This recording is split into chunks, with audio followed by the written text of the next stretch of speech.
Actually, very happy about it. I'll do this. Yeah, that's good. But come in closer to it. Okay, we do night radio. Like, hello, we are in New York. We are doing a podcast. Thank you. Hey, so 1, 2, Joachim 3. Trier. Can you hear me? Yeah, you sound great. Perfect. The dulcet tones of this Norwegian filmmaker. We were already discussing that you were been a native of Denmark, but that Norway is your chosen.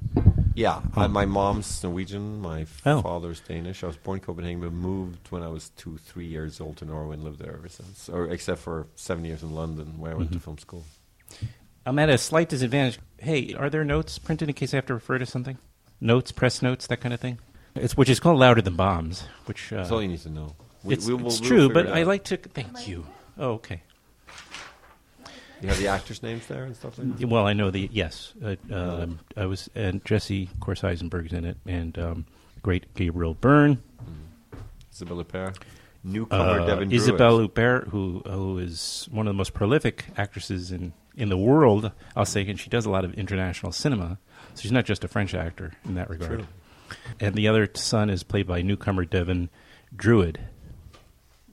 Or she might, I would imagine Isabelle Huppert probably pronounced it as Druitt or something like that. Druitt. Oh, merci bien. Merci. Oh, thank you. Tak. How do you say thank you? Perfect. Tak, yeah. I dated one story I'll tell you, because my first trip to Europe was to Copenhagen, to Denmark in '86. I dated a Danish woman named Caroline, and she broke up with me on my visit. That's just unfortunate. Damn. So there it was in February, like roaming the streets of Copenhagen. That's terrible, man. Terrible. Carolina, why did you do it? Exactly. It's terrible. It's very mean of her. Such a... But the Canadians are far more mean, it turns out. Oh, they can be so cold. They have the Canadians, they have a reputation for being very nice, but... Yeah, so do the Danes. But there we are. Well, it really is a thrill. I remembered when I was waiting for you that I saw you at MoMA. I think it was MoMA at a screening of Oslo. August 31st. August 31st, and I remember Could it be a you did a reprise? Q&A. Could it be a reprise? There was the Oslo at Yes, MoMA? it might have been reprise. Yeah, you may be right. I did a MoMA Q&A for a reprise, I remember. Maybe Wait, Oslo, I I saw reprise. It occurs to me, I saw those two movies in the theater, and but I saw Oslo August 31st as well, and I thought that was I don't know. Did you had to have done a New York screening of that? Both of them, several places. So maybe it was either one or both. Maybe you of those. saw Oslo at Lincoln Center and That could be. reprise at MoMA, for example. That could be. Yeah. I've done several Q&As for both of those films. Okay. Yeah. And I love New York audiences. It's good. Yeah. People are real cinephiles there. It's like Paris and New York. I remember coming to New York first time in 1996 and going with a filmmaker that I was trying to work for, and the film never happened at the time. He took me to the Ziegfeld. Is that what it's called? The old cinema, sort of midtown. No, pretty close to MoMA, actually. It is. It's around the corner. And they had just restored Vertigo. And I remember going in there. Primarily, it was kind of late in the day, but it wasn't even really evening. It was sort of an afternoon screening. And there were all these really cultured people, past their 50s, 60s, older people. And there were applause on the credits of Bernard Herrmann, Saul Bass, and, of course, Mr. Hitchcock, which I thought was so beautiful. And I think, I thought, to myself, I love New York City. I love the people here. They love movies the way that I love movies. It's funny because the Ziegfeld, which just recently closed. Oh, I'm sorry to report. Yeah, just about 2 months ago. It's true. They used to play, some repertory there. Oddly, I saw David Lean, Lawrence of Arabia there. Fantastic film. That was my first time seeing it. Was at the Ziegfeld on the huge screen. Wow. Also, not long after that, Charles Neston. Ben-Hur, thank you. Yeah. Right. So anyway, but so you mentioned your love of cinema, and I'm wondering when that started for you. It started before I read books and before I could write. Is that true? It started in my childhood. Yeah, I come from I'm a third-generation filmmaker. My grandfather, Erik Löken, on my mother's side, made a film in 1960 called The Hunt. I went to compete in Cannes in the main competition. It wasn't really a main competition, but it was the main program at the time. They didn't have competition yet. and he was there with his little Norwegian film that he made, just having been a jazz musician and a bit of a resistant war hero. He made a film called The Hunt, and he was there the same year as Antonioni, Fellini, Buñuel, Bergman, and Vincent Minnelli. Can you imagine? I never heard of any of those filmmakers, but they sound real smart. I hear rumors that some I heard of them of at least did your something grandfather, good. though. That was your grandfather? That was my grandfather. And Eric on your Joachim. father's side or Mother's side. Mother's side. Yeah. Okay, So I guess I the grew up Norwegian in that side. climate. Yeah, Norwegian side, correct. And I presume my parents took me to watch Disney movies, the usual stuff. I remember watching E.T. 3 times when I was 9. But before that, I was playing around with Super 8 cameras and stuff like that because my dad, who's a sound designer and sound recordist, had a lot of equipment that he took home, and I remember doing stop motion animation and stuff like that. I know a lot of kids start, or young, burgeoning filmmakers. Yeah, my cousin was the same way. He the moment he got a Super 8, I think it was, he started doing the stop motion. It's a great method of. It teaches you so much about patience and about discipline and about all that. It's very. I would imagine Weird, it's but I very also good feel one. it makes me like a different generation filmmaker in 2 ways. So it's a paradox because on one hand, growing up with cameras around me was unique in my generation, in my life, because if you didn't come from a family background, video cameras didn't really come around until a bit later. Whereas today, this new generation of people coming into cinema grew up with cameras around them. So in a way, I belong to that generation, growing up with a camera in my hand before I could write. On the other hand, I also was hanging out with filmmakers of an older generation that, I still shoot 35. I find celluloid kind of a bit holy, again, going back to the stop motion. And there's this feeling of respect for some of the old virtues of, is it cinematic? That generation, like my grandfather, was still asking questions, feeling that film had been treated as an inferior or less valued art form since it was late on the scene compared to, let's say, literature and painting. So Right. I still have a sense of that thing, like, what we got to fight for what's filmic.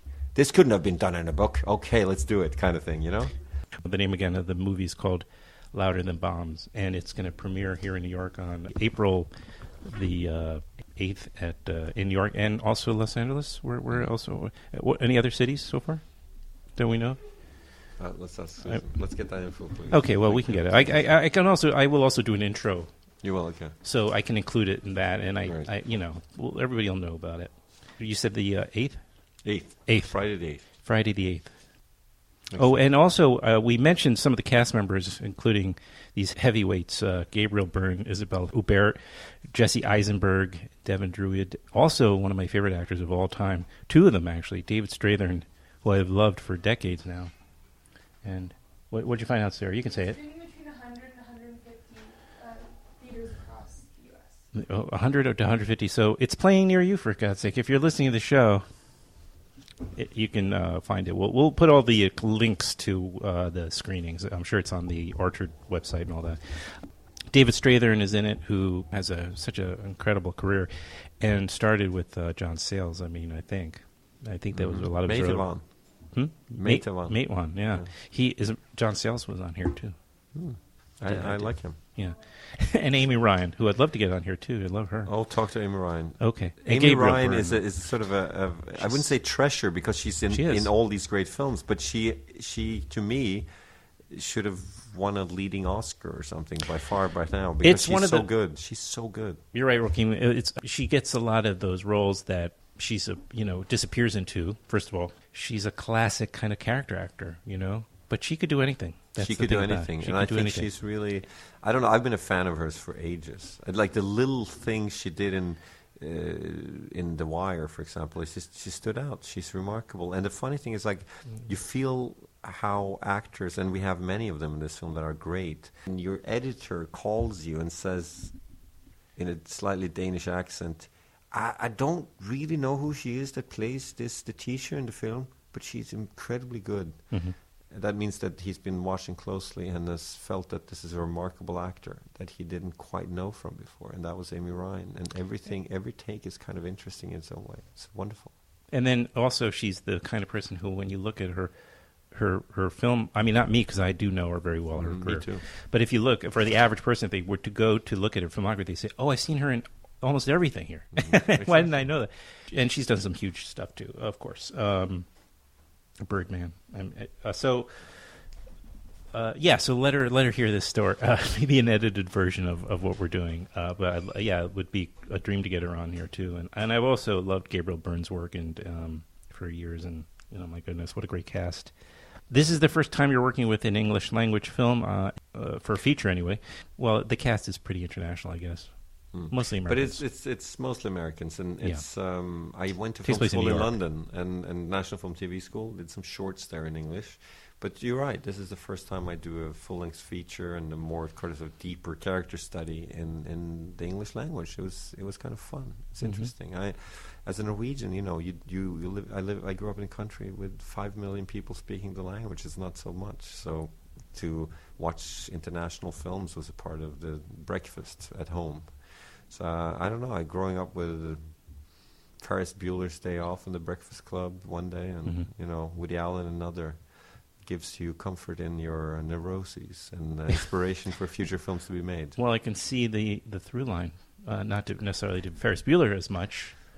Breakfast Club, although, and interiors. Yeah, there's. You know what I mean? Yeah. Well, your films kind of deal with, well, let's say it, death. These last two features especially, right? Yeah. They're kind of companion pieces a little bit. I think Oslo, August 31st is a very, very intimate one-character portrayal of someone in a kind of a existentially very devastating situation. And this one is dealing with the aftermath of someone who's been grappling with similar issues, even though a very different character played by Isabelle Huppert. Still, they're dealing more with the aftermath and the surroundings, the effect on a family, where the other one, Oslo, August 31st, is more the individual itself. So, Huppert is the mother and wife in this film. And in my memory, I'm almost like since she's one of the major characters in the film, but in the present of the film, she's already. It's safe to say, or can we talk about that? She's no longer alive in the present, we can. Or is that? Yeah, she's passed away. That's fine. We don't have to talk about all the circumstances, but it feels as though she's present throughout. That's the beauty of your film. One of the things that really stayed with me is like, I have to remind myself, no, she's not. She's not there. No, but isn't this how, if you lose someone that you're close to, or even if a relationship that has meant a lot to you fall apart, the person lingers on in their absence. And I think that's part of the structure in this film, is how she's almost a ghost that's present in a house that she has not been in for 3 years still. And it's not about the immediacy of grief, that someone's calling, mom is dead and everyone's crying and it's terrible and it's hysterical. It's more the people are trying to live their life. These 3 generations of men, Gabriel Byrne, Jesse Eisenberg, and young Devin Druid, play 3 men that try to find and engage with new women in their lives, new partners, new teenage infatuation. Jesse is older and plays a new father, and then the father of the 2 sons. But then how the mother is looming kind of in the background. Always. Very true. And in a way, again, without giving away too much, because there's all sorts of nice turns of plot here. Not that it's mystery in any sense or anything like that, but there are some things you learn throughout. And one thing is the circumstances around the mother's death. And so in a way, when the one son who finds out, he does have to relive it again because there was so much he didn't know. True. And I mean, the film is also dealing with the fact that in any relationship, and also in family, even though it's some of the closest relationship we have in our lives, you got to accept, actually, and bear and tolerate the loneliness of that other person that you're close to. The stuff that you want to save them from. Parents want children to be happy, but children must be allowed to be unhappy, and it's complicated stuff. So it's a kind of, but it's melancholic, but it's also, we're trying to have fun. We're trying to do a fun film, and I'm glad here in New York when we screen it now, we get a lot of laughs, and it's really relieving for me to know that in the middle of this sort of seemingly grief drama, there's actually it's a more joyous film as well. Yes, it's true. If you go to I think if you go to a Trier Film Fest or a retrospective, you will definitely find this to be, well, the character Jesse Eisenberg plays is there's some nice scenes with him and his brother, and there is some laughs there. There's something about films like this which I found about your films actually, where I personally don't mind the I don't know. I walk out feeling a little bit more having had a catharsis on some level, which I'm glad. No, I think that's cool. I mean, I feel like I've kind of lived an emotional experience when I see films like that, and not empty. Like I could see something made far more cynically and feel kind of bad about it afterwards. And no, I'm glad. I mean, again, I'm trying to, like Oslo, August 31st is about a man who's kind of on the brink of what he wants to live, but through him, we also see a lot of beauty and possibility that he might not be able quite to engage with. But life is always complex, So yeah, that's. I'm glad you feel that way. Mm-hmm. I don't want to just do downer movies, Well, we do what we do. We're stuck. Some of us are stuck. One does tell the same story. As far as you try to separate yourself from it, it seems like that's your story on some level. But you can. I mean, Woody Allen, you've made a reference to before, has made comedies around death as well. And you, absolutely, you should. He says, "I'm not afraid of death. I just don't want to be in the room when it happens." Right? That's a great quote. It is a good one. I personally am terrified of it myself. It's my one thing I got to figure out.